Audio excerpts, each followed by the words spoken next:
So start करते बेटा आप लोग। अपन बात करते रिगार्डिंग किसके लिए बेटा, रेक्टिफिकेशंस के बारे में चर्चा हम कर रहे थे और एक क्वेश्चन नंबर 8 हमारा डिस्कस करना बाकी था। और क्वेश्चन नंबर 8 के अंदर पॉइंट नंबर ए और पॉइंट नंबर बी हम ऑलरेडी डिस्कस कर चुके हैं बेटा आपके साथ। पॉइंट नंबर सी और डी मेरे को चर्चा आपके साथ और करना है। Let's see, but question number कौन सा था, ये 8 का है। पॉइंट नंबर ए का क्या होना था, क्या हो गया, नहीं होना था, क्या हो गया, अब क्या करें। तो इसके लिए हमने 2 एंट्री पास कर चुके हैं बेटा। पहली एंट्री क्या थी बेटा आपके लिए, बोलो।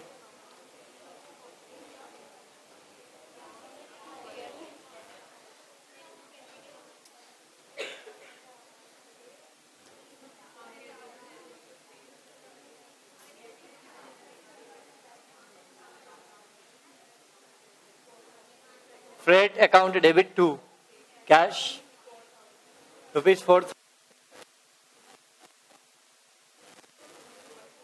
और ठीक है, जब यहाँ बात करेंगे तो एंट्री क्या पास होनी चाहिए थी बेटा, machine account debit to cash और डेप्रिसिएशन अकाउंट डेबिट टू क्या बेटा, असेट्स। हाँ मशीन एक ही बात है बेटा, मशीन।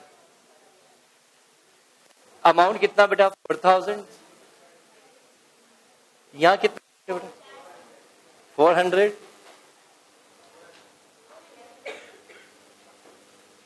नेक्स्ट एंट्री क्या, machinery account debit 3,600 to P&L adjustment कितना बेटा, 3,600।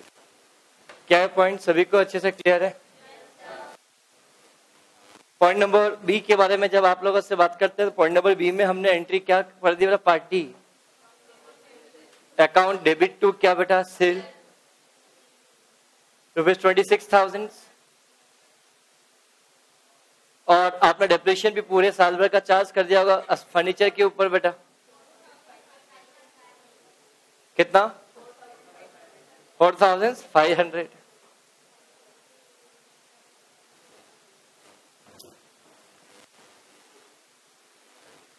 नेक्स्ट पॉइंट के बारे में जब आप लोगों से बात करेंगे बड़ा ध्यान से आप लोग समझना, हमें करना क्या चाहिए था बेटा, party account debit to furniture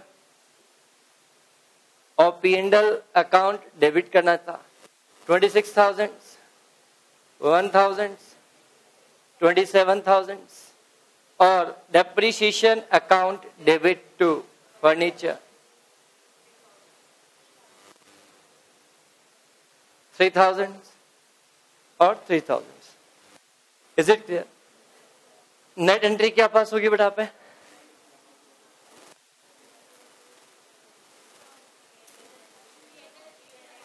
P&L adjustment account debit to 20, यही एंट्री।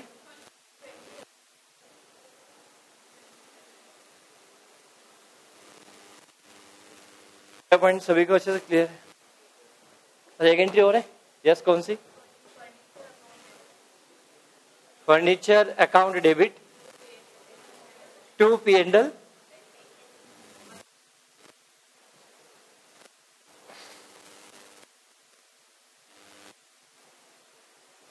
यहां तक के पॉइंट में किसी को कुछ पूछना है तो आप लोग मुझसे पूछ सकते हैं बेटा। ये 2 एंट्रीज हम ऑलरेडी कर चुके हैं बेटा, इसमें कुछ डाउट है, कुछ भी पॉइंट आउट है, किसी समझ में नहीं आई है, घर जाके आपने ट्राई किया और समझ में नहीं आया, आप उससे वापस पूछे, मैं एक एक चीज आपको क्लियर करता हूँ। Yes please. ना देखो वन मोर थिंग, अब आपके दिमाग में एग्जाम में क्वेश्चन कैसे आएंगे बेटा। हाँ आपको कल एमसीक्यू, आपने एमसीक्यू देखे हैं, जिन्होंने देखे और डाउट नहीं पूछ सकते हैं कि भैया क्वेश्चन कैसे आएंगे, पहली बात तो। अब बताओ एग्जाम क्वेश्चन कैसे आएंगे, बताओ आप ध्यान समझना बेटा। इन 4 में से कोई एक एडजस्टमेंट आएगा। आपके एग्जाम में ऐसे नहीं पूरा 4 एडजस्टमेंट दे दिया उससे एक एंट्री पूछेगा हर एक की, नहीं, बट आपसे ये एक एडजस्टमेंट होगा, मतलब 4 वो एक गिवन होगा, पास रेक्टिफिकेशन एंट्री, दैट्स इट। तो आपको सिर्फ ये एंट्री आपको ऑप्शन बतानी पड़ेगी, दैट्स इट। कोई एक पॉइंट पूछ लेगा, इधर ए पॉइंट, इधर बी पॉइंट, इधर सी पॉइंट, इधर डी पॉइंट, इनमें से कोई एक पॉइंट आपसे पूछा जा सकता है, और वहां पे से डायरेक्ट पूछेगा कि कौन सी एंट्री सही है, तो आपको सोचना है, दैट्स इट बेटा। क्लियर? बट अब आपका बोला सर इस लेवल का क्वेश्चन पूछ सकता है क्या, दैट्स इट, अगर आप डाउट है तो बेटा वैसे पूछने की संभावना बहुत कम है, पर आपका बेड लक अच्छा होगा तो पूछ लेगा। समझ में आए, वो हंस गए, जिनको समझ नहीं है उनके लिए बात बहुत है। नाउ पॉइंट नंबर सी को बड़े ध्यान से आप लोग पढ़े एक बार, बड़े इत्मीनान से।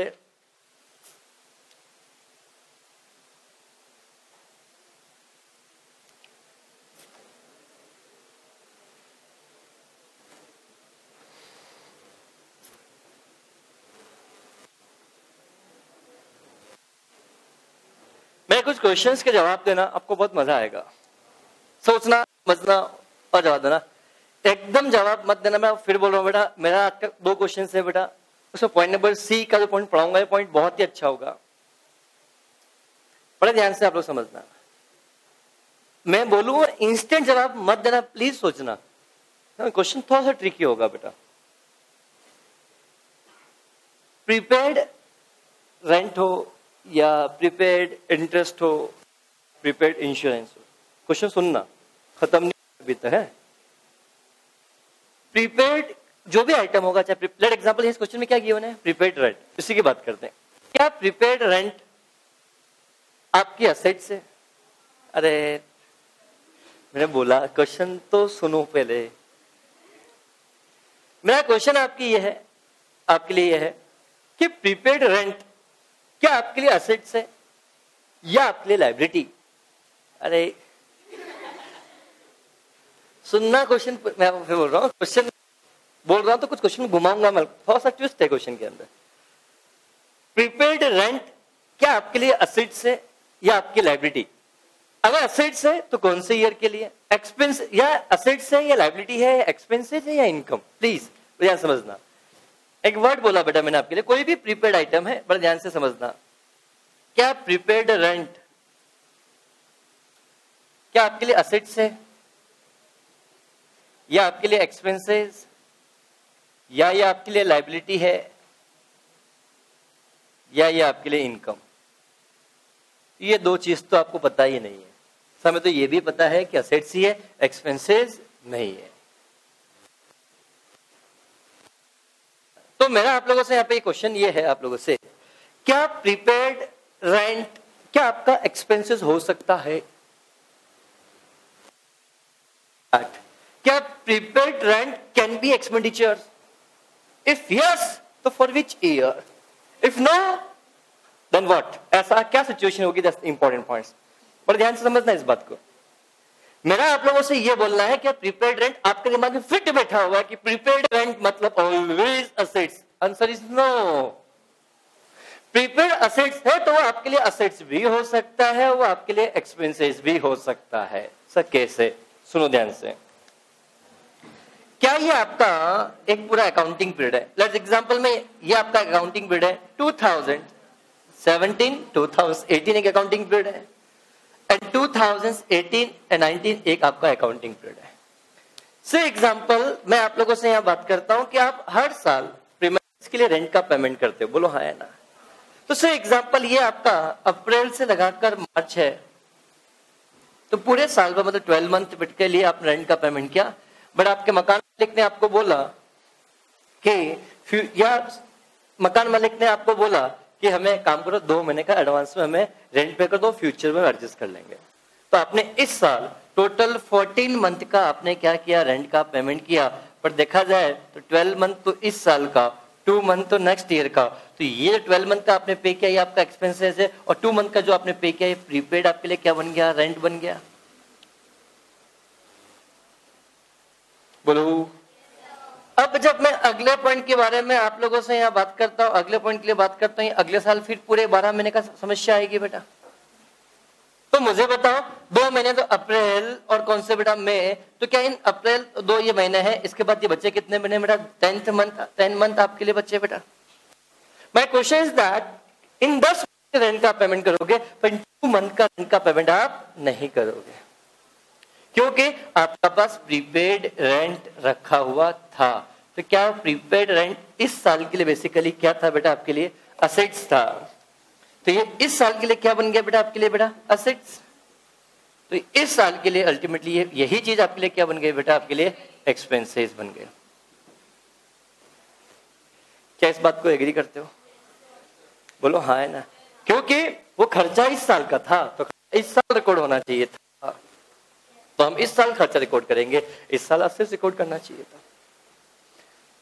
तो मैं आपसे एक बात बोल रहा हूं, तो प्रीपेड रेंट आपके लिए खर्चा भी हो, प्रीपेड रेंट आपके लिए असेट्स भी है। पर प्रीपेड है मतलब जिस ईयर का प्रीपेड है उस ईयर के लिए एक्सपेंसेस बन जाएगा, और जिस ईयर में आपने प्रीपेड के लिए पेमेंट किया उस ईयर के लिए अल्टीमेटली क्या बन जाएगा आपके असेट्स।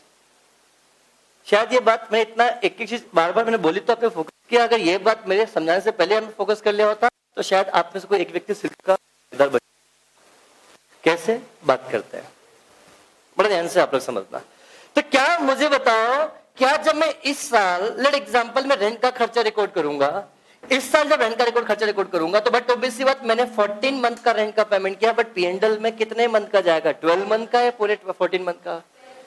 मैंने इस साल जाके सिर्फ 10 मंथ का ही रिकॉर्ड किया, बट बताओ इस साल पीएनडल में जो रेंट का आइटम जाएगा पूरे 12 मंथ का जाएगा या 12 मंथ का जाएगा या 10 मंथ का? 12 मंथ। जबकि पे कितने महीने का किया? 10 मंथ। कितने महीने का किया? 14 मंथ का। कितना जाएगा? 12 मंथ का। पे कितना किया? 10 मंथ। पे 10 मंथ का किया बेटा, बट पीएनडल में कितना जाएगा बेटा? 10 मंथ के लिए। क्या ये बात समझ में आपको आई? अब क्वेश्चन को मन लगा के पढ़ो और सोचो रेक्टिफिकेशन की एंट्री मेरे को पास करनी है, तो रेक्टिफिकेशन की एंट्री क्या पास होगी? मैंने अभी तक नहीं समझाया, सिर्फ समझाया कंसेप्ट क्या। अब आप एंट्री पास करो बेटा।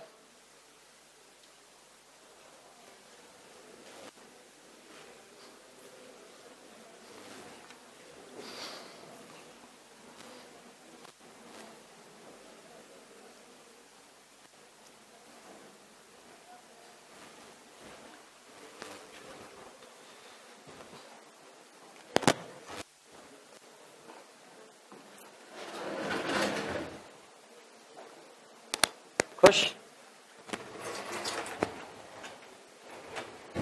हैप्पी? हाँ पास?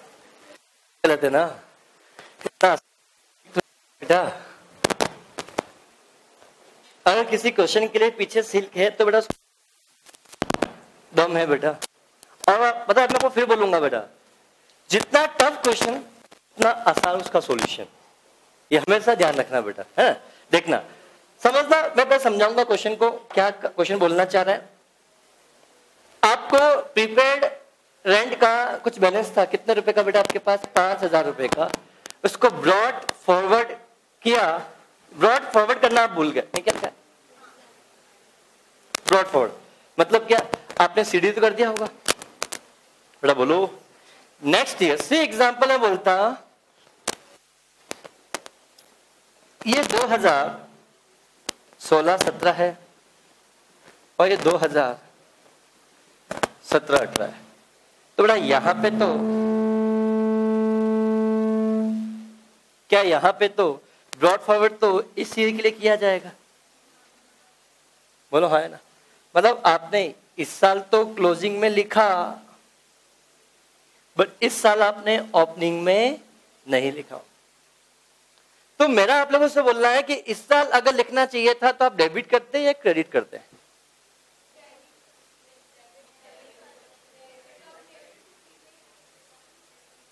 माय क्वेश्चन इज दैट अगर इस बैलेंस को आप कैरी फॉरवर्ड करते, ब्रॉड फॉरवर्ड लेकर आते, कैरी फॉरवर्ड तो कर दिया पर ब्रॉड फॉरवर्ड नहीं किया आपने। कैरी फॉरवर्ड तो आपने कर दिया पर ब्रॉड फॉरवर्ड नहीं किया है, आपने ओपनिंग बैलेंस नहीं लिखा है। अरे तो बट ऑब्वियसली बात, इस साल आपको बिगिनिंग ऑफ द ईयर में प्रीपेड अकाउंट बनाते तो क्या यहाँ पे डेबिट करते या क्रेडिट करते?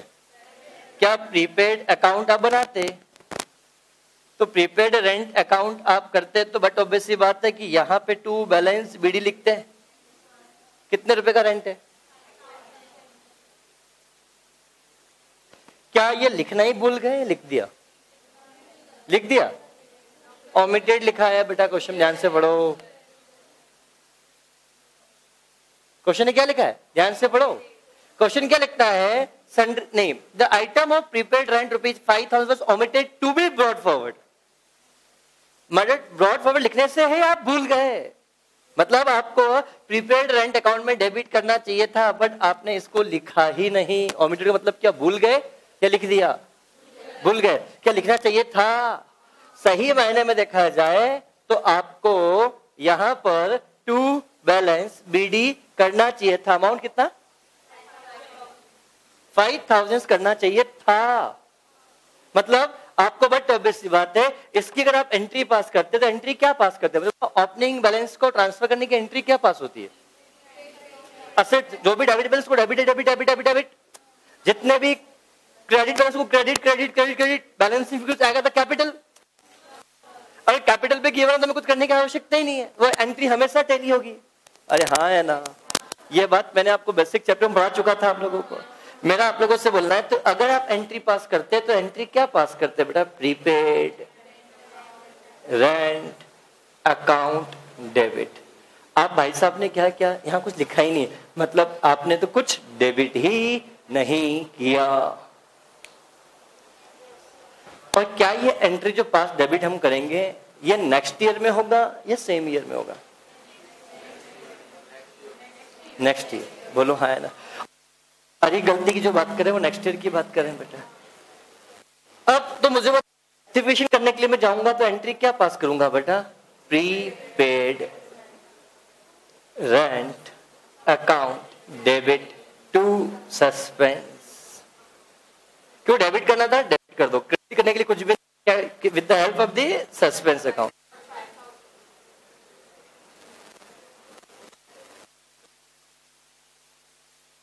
बोलो क्या ये एंट्री सभी ने पास की? हाँ है ना। ये एंट्री किस किस के पास है? नहीं, बाकी इसके अलावा किसने क्या एंट्री पास की? सस्पेंस जगह क्या लिखा आपने? कैश ना, कैपिटल गलत। किसने लिखी एंट्री? कल तो नहीं लिखी थी। कब? कल लिखी थी अभी। द करेक्ट एंट्री क्या पास हो गया बेटा? Profit and loss adjustment account debit to suspense. Why? Why? क्योंकि ये करंट ईयर का क्या बन गया? एक्सपेंसेस। ये करंट ईयर का क्या बन गया? एक्सपेंसेस। क्या समझ में आपको आया? आपके पास एग्जाम में ऑप्शन होगा prepaid rent account debit to suspense, एक ऑप्शन होगा पीएनएल एडजस्टमेंट अकाउंट। आप क्या सोचिए कैसे आ सकता है? तो आ ही नहीं सकता, बिकॉज ऑफ प्रीपेड रेंट। तो प्रीपेड रेंट ही आना चाहिए, जबकि प्रीपेड रेंट नहीं आएगा। आएगा यहाँ पे क्या बेटा? PNL adjustment. जब ये एंट्री आप लोग कल पास करके आए होंगे तो आपके दिमाग में चल रहा होगा कि यहाँ पे सब प्रीपेड रेंट अकाउंट डेबिट कर देंगे। गलत। क्या क्वेश्चन ही बोला कि क्रेडिट आपने गलत किया है? अरे सिर्फ आप डेबिट लिखना भूले हो ना, क्या क्रेडिट करना भूले हो क्या? नहीं। अब आपके दिमाग में डाउट आ रहा होगा कि से एग्जांपल से डेबिट ही नहीं किया तो क्रेडिट कैसे किया होगा? अरे बट ऑब्वियस सी बात, जब मैंने आपको बेसिक चैप्टर पढ़ाया था तब मैंने आपको बोला था all debit debit debit debit, all credit credit credit credit. Balancing figure कुछ आएगा तो क्या बनेगा? कैपिटल बनेगा। बट मुझे बताओ बैलेंसिंग फिगर कैपिटल नहीं आया तो कैपिटल तो ऑलरेडी क्वेश्चन में गिवन थी, तो हमें लिखने की आवश्यकता कहां से आ गई? मुझे बताओ। कि हमेशा कैपिटल आता है कि बैलेंसिंग फिगर? क्या वो तो कभी कैपिटल गिवन नहीं होती तो बैलेंसिंग फिगर हम कैपिटल मान लेते हैं, बट ऑलरेडी कैपिटल का अमाउंट गिवन होगा तो कहां से निकालोगे कैपिटल? अरे यार, द करेक्ट एंट्री क्या होगी? PNL adjustment account debit to suspense. क्या था इस एंट्री? मुझे बताओ। क्या आपको सोचना चाहिए था सिर्फ इतना फंडा कि जो प्रीपेड इस साल का असेट्स, ये असेट्स इस साल के लिए, इस साल के लिए प्रीपेड रेंट है, नो डाउट इधर के लिए भी प्रीपेड है, इधर के लिए प्रीपेड है, बट वो प्रीपेड इस साल के लिए असेट्स है और प्रीपेड इस साल के लिए क्या बेटा? एक्सपेंसेस। तो इसे एक्सपेंसेस माना जाएगा। और मैं आपसे बोलना चाहता हूं ये तो अल्टीमेटली कहां जाएगा? आपके लिए खर्चों में जाएगा। बोलो हाँ है ना। इसलिए इफेक्ट कहां जाएगा आपके पास इसके लिए बेटा? PNL account debit to suspense account आपके पास जाएगा। कहां कर रहे हैं बेटा? अरे क्या करते हो बेटा? रेक्टिवेशन सेम ईयर में कर दिया होता तो बात ही कुछ अलग थी बेटा। बेटा फिर वही बात बोलना चाह रहा हूँ, लास्ट ईयर तो हमने क्लोजिंग बैलेंस लिखा ना, हमने कहा लिखा। दूसरी बात, गलती इस साल हुई।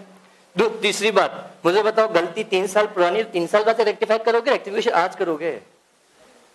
हाँ, रेक्टिफिकेशन 3 साल ना, गलती 3 साल पहले हो गई है, आज पता लगे सुधारोगे आज, तो आज सुधारोगे तो क्या 3 साल के बुक्स अकाउंट चेंज करोगे क्या? और 3 साल बुक के पहले के बुक्स अकाउंट चेंज करोगे तो 3 साल के सारे बुक्स अकाउंट चेंज होकर आएंगे, इसलिए रेक्टिफिकेशन इसी साल करेंगे और एंट्री भी इसी साल की जाएगी, और वो एंट्री बुक्स अकाउंट का पार्ट नहीं होगा, वो एडिशनल इन्फॉर्मेशन का पार्ट होगा। क्या सभी को समझ में अच्छे से आया बेटा? नहीं आया बेटा? क्या सिर्फ अगर मैं ये लिखता बेटा prepaid rent account debit to suspense, क्या समझ में आया? कि ये भी समझ में नहीं आया? ठीक है बेटा। बेटा प्रीपेड रेंट था, क्या उसको बैलेंस बीडी करना चाहिए था? बैलेंस बीडी करते तो क्या प्रीपेड रेंट अकाउंट को आप डेबिट कर रहे हो अल्टीमेटली? इसका मतलब ही क्या होता है? ये अकाउंट है, ये प्रीपेड रेंट अकाउंट है बेटा, आपने यहाँ पे लिखा डेबिट साइड में लिखा, मतलब इस अकाउंट को आपने क्या किया? डेबिट किया। तो डेबिट करने के लिए आपको डेबिट करना चाहिए था, हाँ या ना? बट क्वेश्चन ने क्या बोला बेटा आपको कि प्रीपेड रेंट के बारे में बात करते हैं, नहीं भूल गया, ओमिटेड। तो बताओ यहाँ डेबिट करना चाहिए था या नहीं करना चाहिए था? डेबिट नहीं किया तो डेबिट कर दो। तो हम यहाँ पे डेबिट करेंगे prepaid rent account debit. Credit क्या करेंगे? कुछ नहीं किया, मतलब क्या हो गया? Suspense account. Is it clear? But क्या ये प्रीपेड रेंट इस साल के लिए खर्चा है? फॉर एग्जांपल ये प्रीपेड रेंट आपने यहाँ पे किया तो इस साल के लिए बेसिकली क्या बेटा? ये असेट्स है, बट इस साल के लिए बेसिकली क्या बेटा? ये एक्सपेंसेस है। तो एक्सपेंसेस है मतलब नॉमिनल अकाउंट है, नॉमिनल अकाउंट है मतलब आपके लिए एक प्रकार से क्या है बेटा? आपके लिए बेटा ये P&L एडजस्टमेंट। तो यहां हम लिखेंगे क्या बेटा? Profit and loss adjustment account debit. Is it clear? क्या मैं आगे बढ़ सकता हूं? बोलो, क्या पॉइंट सभी को अच्छे से क्लियर है? बोलो हाँ है ना? कुछ डाउट पूछना है तो आप मुझसे पूछ सकते हैं बेटा।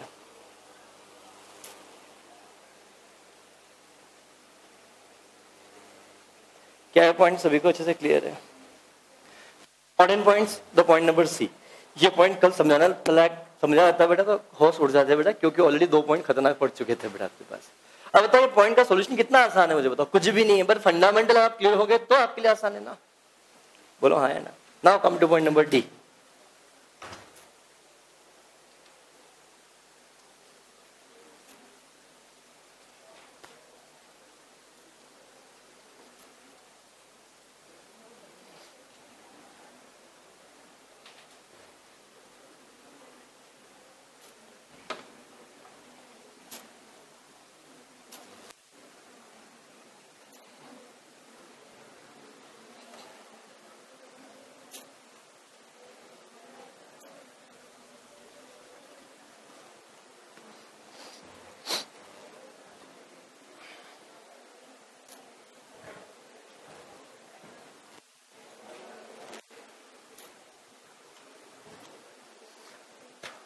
पॉइंट नंबर डी क्या बोलता है? The closing sheet of as on 31 March 2016 was found to be total ₹10,000 in excess।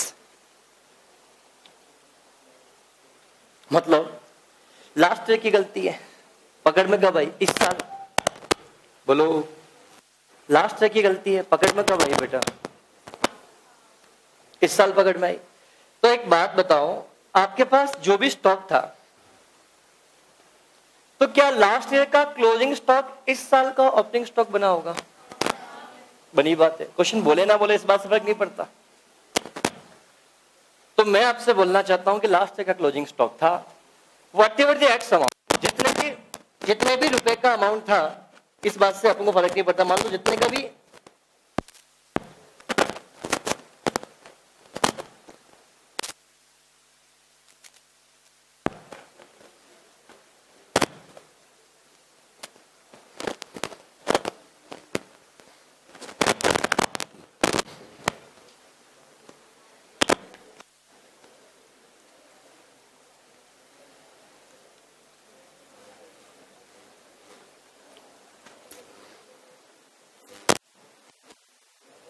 Hello,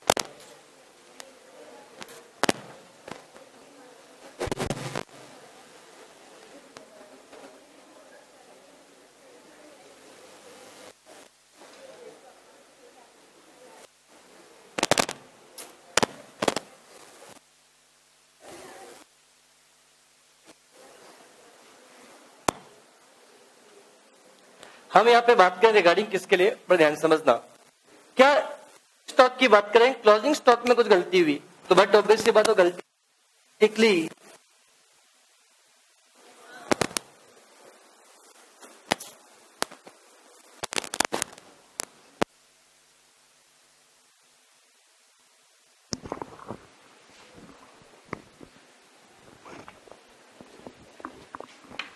hello hello hello hello, मैं आप लोगों से क्या बात करूं रिगार्डिंग क्लोजिंग स्टॉक के बारे में बात कर रहा हूं। तो बट ऑब्वियस सी बात है कि अगर गलती हुई तो अगर गलती इस साल हो रही है तो बट ऑब्वियस सी बात इस गलती का इफेक्ट नेक्स्ट ईयर भी गलती पे आ रहा होगा। क्यों इस साल का क्लोजिंग स्टॉक बढ़ गया तो क्या इस साल का ओपनिंग स्टॉक भी बढ़कर आ रहा होगा। तो मेरा आप लोगों से बोलना है कि क्लोजिंग स्टॉक के लिए एंट्री क्या पास होनी चाहिए, दैट्स वेरी इंपॉर्टेंट पॉइंट्स। जवाब दो। लास्ट ईयर का क्लोजिंग स्टॉक के बारे में आप लोगों से बात कर रहा हूं बेटा। लास्ट ईयर का क्लोजिंग स्टॉक, मुझे सबसे पहले बताओ क्लोजिंग स्टॉक की एंट्री क्या पास होती है, क्या कोई एंट्री पास होती है, हाँ या ना? होती है। किन किन का बोलना है कि क्लोजिंग स्टॉक की एंट्री पास होती है? 1 2 3 4, मतलब आई होप ओनली 30% स्टूडेंट्स बोल रहे हैं क्लोजिंग स्टॉक की एंट्री पास होती है, और रिमेनिंग 60% का बोलना है, 70% का कि क्लोजिंग स्टॉक की एंट्री पास नहीं होती। एक बार वापस बोलना, फाइनली पूछना चाहता हूं, क्या क्लोजिंग स्टॉक की कोई एंट्री पास होती है? बोलो हाँ है ना? होती है। कौन बताएगा एंट्री पास होती है? यस यस आप बताएंगे। That's correct entry. बिना एंट्री किए आप पोस्टिंग कैसे कर सकते हो? बट ऑब्वियसली बात एंट्री तो होती होगी ना, तभी तो अकाउंटिंग हो रही है। जिस चीज की एंट्री नहीं उसकी अकाउंटिंग किस बात की? क्या बट ऑब्वियसली बात है ट्रेडिंग में उसको लिख रहे हो तो बट ऑब्वियसली बात उसकी एंट्री तो पास करते होंगे ना। और सिंपल सी आप लोग क्या करते हो, अरे सीधी, अगर आपको नहीं भी आती आप बना सकते हो एंट्री यार। क्या क्लोजिंग को ट्रेडिंग अकाउंट में लिखते हो? तो क्लोजिंग स्टॉक को ट्रेडिंग अकाउंट लिखते हो तो क्या वहां पे क्रेडिट करते हो? अरे हाँ है ना। तो इससे यह समझ में आ रहा है कि ट्रेडिंग अकाउंट क्रेडिट हो रहा है डेबिट होगा? क्लोजिंग स्टॉक डेबिट होगा। और देखो आपको ऐसे समझ में नहीं आएगा आप लोग, ये एक प्रकार से आपका ट्रेडिंग अकाउंट है।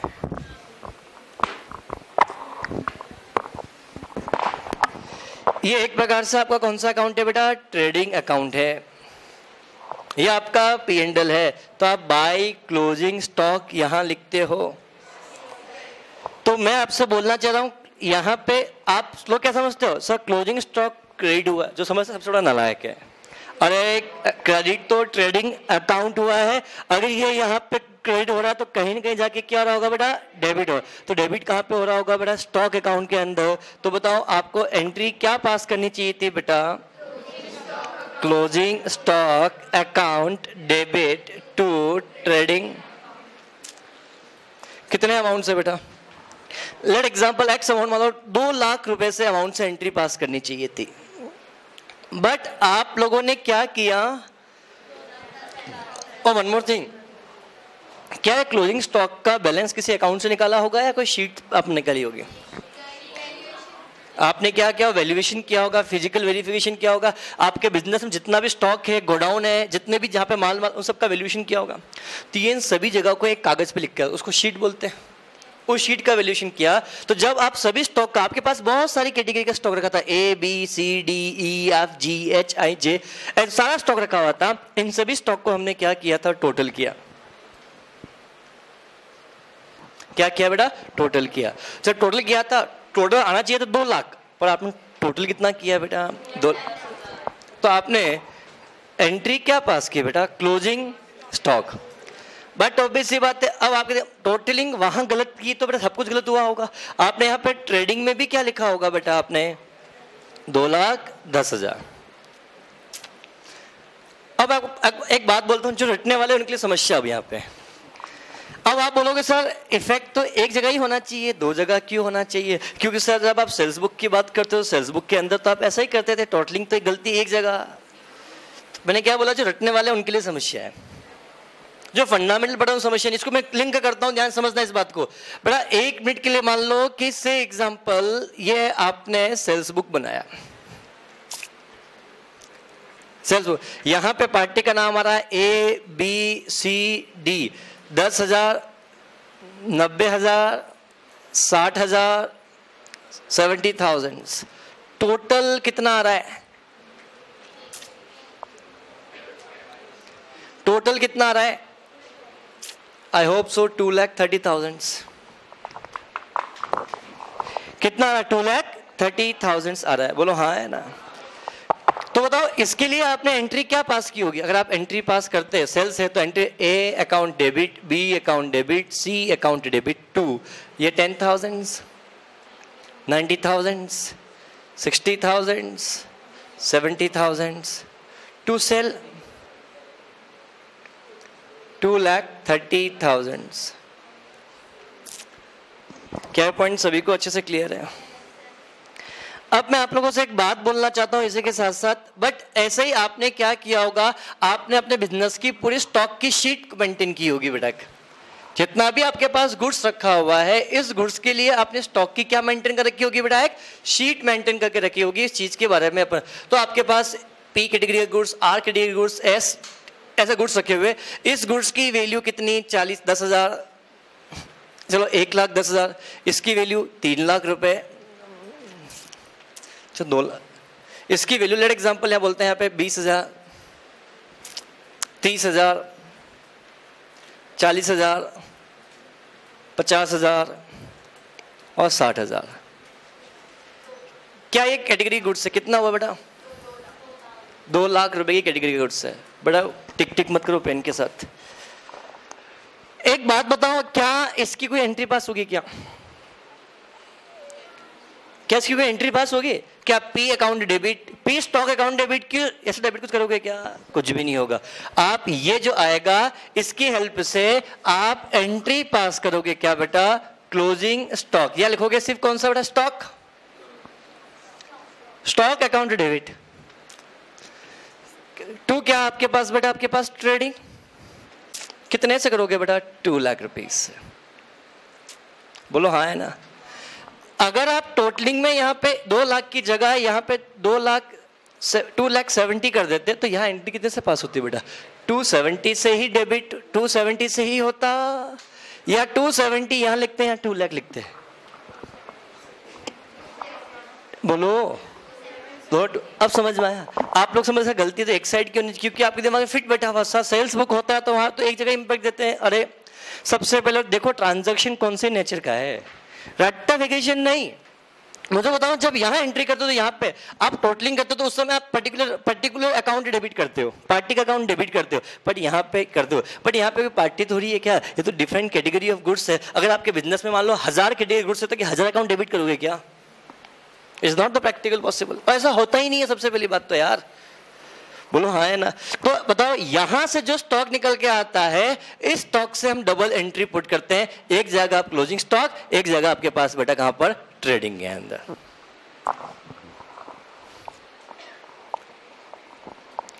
बोलो हाँ है ना? क्या पॉइंट सभी को अच्छे से क्लियर है? और ये भी क्यों किया था? आपको उसका लॉजिक नहीं पता, बचपन से रट के आ रहे हो। सिर्फ क्लोजिंग स्टॉक आएगा तो क्लोजिंग स्टॉक को तो हम P&L के ट्रेडिंग के क्रेडिट साइड में लिखेंगे, that's it. But why? You have no logic. आपको सिर्फ ये पता है कि एंट्री पास करते हैं कि ट्रेडिंग बन के आएगा तो ट्रेडिंग के दिस साइड में क्लोजिंग स्टॉक लिखना है, दैट्स इट। बट यहां पे क्यों लिखा जाता है? क्या किसी के पास लॉजिक है? तो जवाब दो मेरे को आप में से यहाँ पे कि अगर यहाँ पे क्लोजिंग स्टॉक लिखा जा रहा है तो क्लोजिंग स्टॉक क्यों लिखा जाता है? क्योंकि सर ये स्टॉक नेक्स्ट ईयर में कैरी फॉरवर्ड होगा, इस नेक्स्ट ईयर का ओपनिंग बनेगा इसलिए लिखा जाएगा, बस that's it. Is a simple logic. Rectification इसको बोलते हैं, रेक्टिफिकेशन। But why? इस क्लोजिंग स्टॉक को यहाँ पे क्यों लिखा जाता है? एक बताओ मेरे को, 2 3 यस। तो बेटा ये चीज तो ट्रायल में नीचे फुट आपका बोलना है कि सर हमें पता लगा सके जिससे हमारे पास कितना स्टॉक बचा हुआ है। क्या हो तो ट्रायल बैलेंस के फुटनोट नीचे लिखा हुआ है कितने रुपए का माल बचा हुआ है?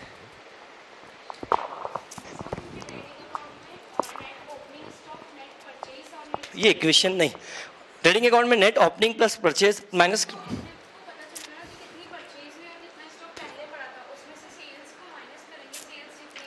गलत।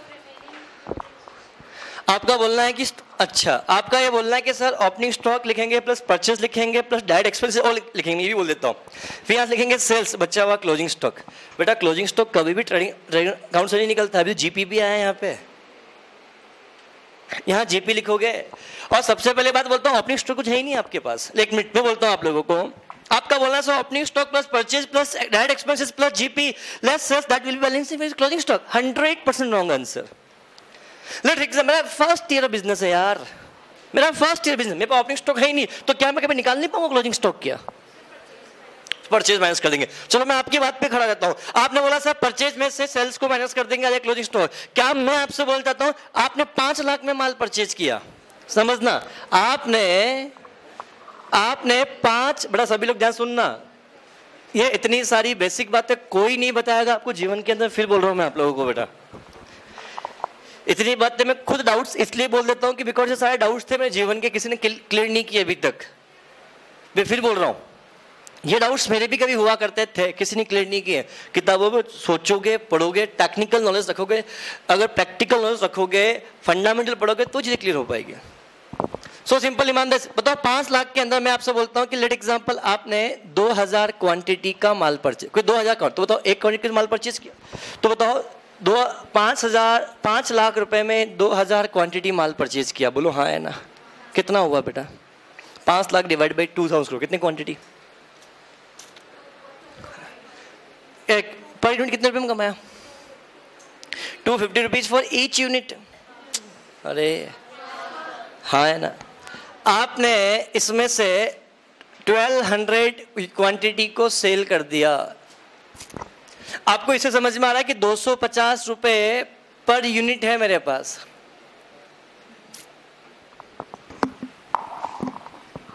₹250 क्या बेटा पर यूनिट है मेरे पास, बोलो हाँ है ना? अब मैं आपसे बोलना चाहता हूँ इस चीज के लिए, 5000 रुपए का ये 2000 यूनिट 1200 क्वांटिटी माल हमने सेल किया, तो बट ऑब्वियसली बात कितने में सेल किया होगा? क्या परचेज प्राइस ज्यादा में सेल किया होगा, परचेज प्राइस से कम पे सेल किया होगा? जनरली कम में भी सेल कर सकते हैं, जितने में उतने भी सेल कर सकते हैं, बट जनरली हम परचेज प्राइस से हम ज्यादा प्राइस पे ही गुड्स को सेल करते हैं। क्या इस बात को एग्री करते हो? मान लो मैंने इस माल को 400 रुपए पर यूनिट में मैंने बेचा, कितने बेचा? 400 रुपए पर यूनिट में बेचा, तो बताओ मल्टीप्लाई बाई 400 रुपए पर यूनिट में बेचा तो कितना पैसा आया होगा बताओ? 4,80,000 रुपए, बोलो हाँ है ना? तो आपका अभी बोलना है कि सर कि परचेज में से सेल को माइनस कर देते हैं, तो बताओ मेरे पास परचेज प्राइस रुपीज गिवन है कितने रुपए का? 5 लाख रुपए का। सेल प्राइस कितने का गिवन है बेटा? 4,80,000 रुपए का। अरे बेटा बोलता हूँ यहाँ पे मैंने 1400 यूनिट बेची होती है बेटा, कितने? 1400 मल्टी तो 5,60,000 रुपए आया होता, तो स्टॉक तो नेगेटिव चला गया। जीपी किस में ऐड करूं? जीपी कितना है? जीपी तो निकल के थोड़ी आता है क्या? जीपी पहले से पता है, जीपी तो निकालना पड़ता है। जीपी कभी निकला हुआ नहीं होता, जीपी तो में निकालना पड़ता है। तो कभी भी ये मत समझना कि परचेज में से सेल को माइनस कर देंगे, बच्चा हुआ बैलेंस में भी closing stock. Answer is no, कभी भी नहीं बैठ सकता, क्योंकि परचेज प्राइस हमेशा कम होती है और सेल प्राइस हमेशा क्या होती है बेटा? ज्यादा होती है। तो कभी भी, तो इसलिए क्लोजिंग स्टॉक तो शीट बना के ही निकाला जाता है। बट आपको किसी को यस और किसी ने हाथ खड़ा किया था कि सर क्लोजिंग स्टॉक क्यों लिखा जाता है, मुझे लॉजिक बताएगा वो? Yes please. और हाथ खड़ा किसने किया था? हाथ खड़ा। मुझे बहुत अच्छा लगा किसी ने लॉजिक बताओगे तो। क्या 2 से पूछा है आप? हाँ,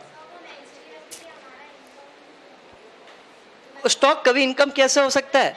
चलो ठीक है, नेक्स्ट ईयर आपका इनकम बनेगा तो इनकम तो क्रेडिट साइड में आता है, तो इनकम क्रेडिट साइड में आता है ना, तो ये क्लोजिंग स्टॉक तो नेक्स्ट ईयर का ओपनिंग बनेगा, तो नेक्स्ट ईयर तो डेबिट साइड में लिखूंगा, तो ये खर्चा हो गया। यस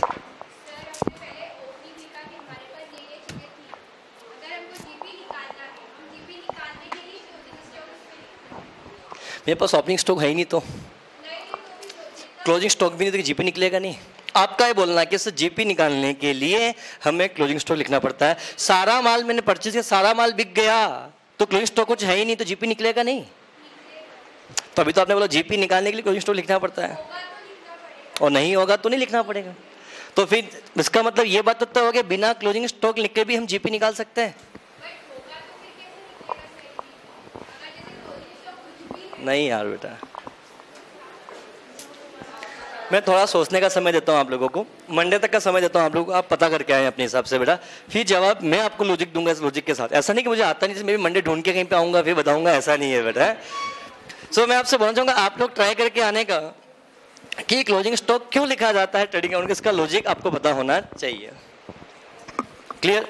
और एक क्वेश्चन और पूछता हूँ अभी, क्या आपने बचपन से लगा के अभी तक अकाउंट्स पढ़ा, क्या कभी ट्रायल बैलेंस पर क्लोजिंग स्टॉक दिखा? आपने 11 से लगाकर अभी यहां तक आप पहुंच गए हो, तो आपने कभी ट्रायल बैलेंस, आपने हमेशा क्लोजिंग स्टॉक को ट्रायल बैलेंस की फुटनोट में ही देखा है लिखा हुआ। क्या कभी क्लोजिंग स्टॉक ट्रायल बैलेंस में आ सकता है क्या? हाँ, तो देखा कभी क्यों नहीं?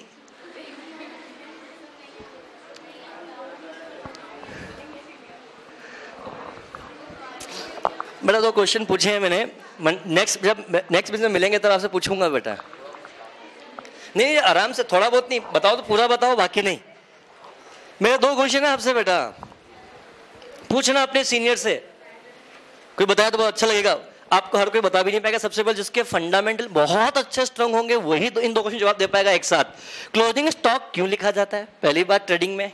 दूसरा, क्लोजिंग स्टॉक ट्रायल बैलेंस में क्यों नहीं आता है, क्या कभी आ सकता है, तो कब आ सकता है?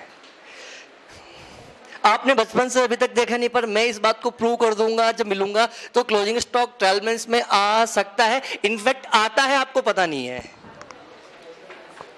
लिखा हुआ होता है बट आपको पता नहीं होता है, जब पढ़ेंगे तब। बड़ा ओपनिंग स्टॉक मत बोलना, ओपनिंग स्टॉक तो आता ही आता है, पर क्लोजिंग स्टॉक क्यों नहीं आता है? बात करेंगे जब नेक्स्ट बैच में मिलेंगे तब आप लोगों से बात करेंगे। थोड़ा सा आपको भी सर्च खुद सोचा करो बेटा कि डाउट्स आपको अभी तक क्यों नहीं आया। डाउट था सर, हम आपसे पूछने ही वाले थे सर, है ना। लेट्स सी, आप लोग ट्राई करना, तो मंडे को तो मैं बताऊंगा आपको। लेट्स सी, अभी तो इसकी बात करते हैं। तो मुझे बताओ, आपको ये एंट्री पास करनी चाहिए थी लास्ट ईयर में? बोलो, आप बताओ क्या एंट्री पास की जाएगी?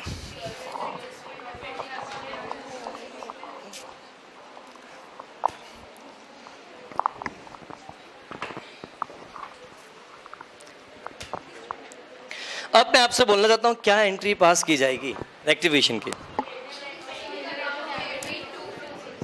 बोलो।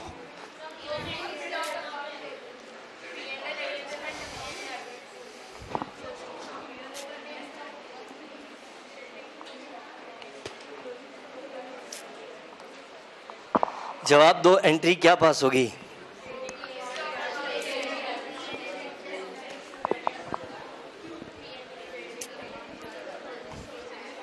सबसे पहले आपको देखो, देखा जाए तो क्या आप, वन मोर थिंग सुनो, आपने को ये एंट्री पास करनी चाहिए थी, आपने लास्ट ईयर ये एंट्री पास की, तो क्या इसकी वजह से आपका इस साल का ओपनिंग स्टॉक बढ़कर आ रहा होगा? प्लीज क्या समझते मेरी बात को?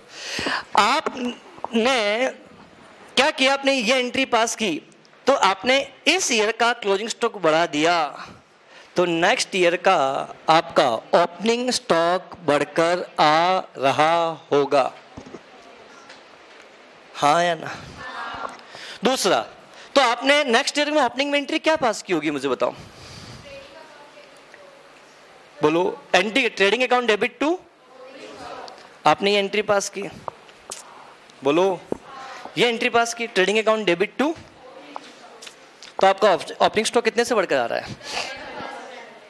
तो आपको अब क्या करना पड़ेगा? बोलो, थोड़ा सोचोगे इस एंट्री के बारे में? थोड़ा सा मैं इस क्वेश्चन इतना सा अधूरा छोड़ूंगा, थोड़ा सा मैं चाहूंगा आप खुद दिमाग लगाओ इसके अंदर। नहीं, जस्ट टेक योर टाइम ना, प्लीज टेक योर टाइम, थोड़ा सोचो इसको। मैं सिर्फ आपको फंडामेंटल समझा दिया है, आप एंट्री खुद अपने हिसाब सोच के आना, अपने अपने हिसाब से।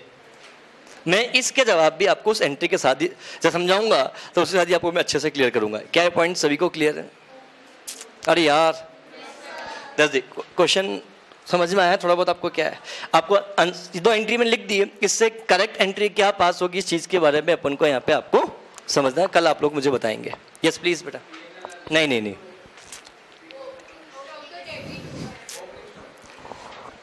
मैं क्या बोल रहा हूँ, आपको खुद को सोचना है, ठीक है? आप मुझे खुद करके बताएंगे, that's it, that's the accounting entry. क्या होगा इस चीज़ के बारे में समझना है। क्लियर? उम्मीद करूंगा कि आप लोग थोड़ा सोचोगे और सही करके आप इस चीज़ के लिए आएंगे। Is it clear? बोलो हाँ है ना? क्लियर। यहाँ पे आके चैप्टर आपका खत्म होता है रेक्टिफिकेशन।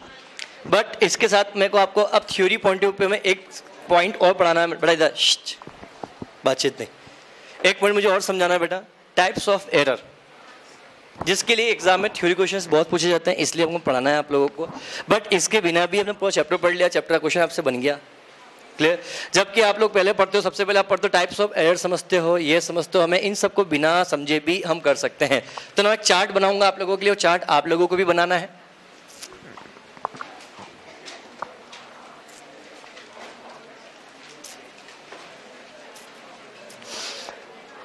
लिखे बेटा टाइप्स ऑफ एरर, लिखे बेटा आप लोग टाइप्स ऑफ एरर या क्लासिफिकेशन ऑफ एरर।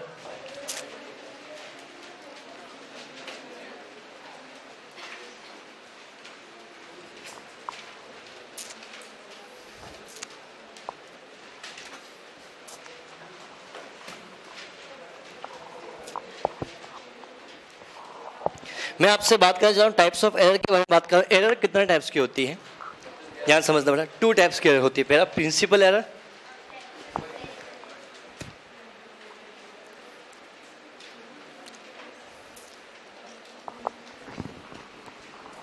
या नेक्स्ट एरर कौन सी होगी बेटा? Clerical error.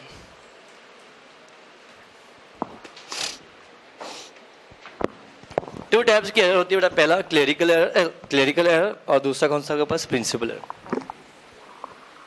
प्रिंसिपल एरर का मतलब क्या होता है बेटा? आपने ट्रांजैक्शन को ही आपने क्या अकाउंटिंग प्रिंसिपल का फॉलो अगर नहीं करते हो, मैंने क्या बोला, किसके due to error of accounting principle. समझ में नहीं आया? ड्यू टू क्या बेटा? अकाउंटिंग प्रिंसिपल, मतलब अकाउंटिंग प्रिंसिपल को फॉलो अगर आप नहीं करते हो, इसकी वजह से कुछ एरर होती है, तो उस एरर को क्या बोलते हैं बेटा आपके पास बेटा? प्रिंसिपल। से एग्जांपल सर, आपने कैपिटल एक्सपेंडिचर को रेवेन्यू एक्सपेंडिचर ट्रीट कर दिया, या रेवेन्यू एक्सपेंडिचर को आपने क्या कर दिया बेटा? कैपिटल एक्सपेंडिचर ट्रीट कर दिया, या कैपिटल रिसिप्ट्स को आपने रेवेन्यू रिसिप्ट्स ट्रीट कर दिया, या आपने रेवेन्यू रिसिप्ट्स को आपने क्या कर दिया? कैपिटल रिसिप्ट्स ट्रीट कर दिया। अगर इस टाइप की कुछ एरर अगर आपको मिले, दैट मीन्स एरर किस टाइप की एरर होगी बेटा आपके पास? प्रिंसिपल एरर होगी। बड़े ध्यान से आप लोग समझना। समझ में आया कि नहीं आया बेटा?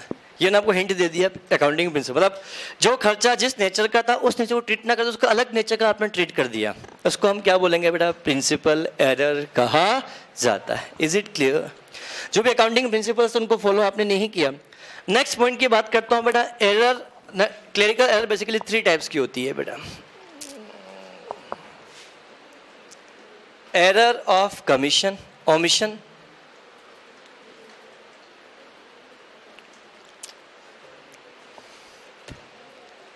एरर ऑफ क्या बेटा? ओमिशन, ओ कमीशन, और कंपनसेटिंग एरर के बारे में अपन को यहाँ पे समझना है।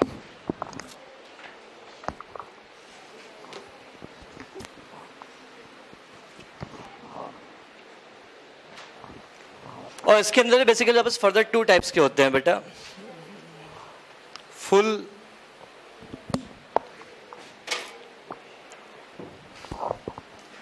इसमें भी फर्दर 2 पार्ट्स आपके लिए होंगे। फुल या पार्शियल के बारे में अपन को यहाँ पे समझना है। Let's say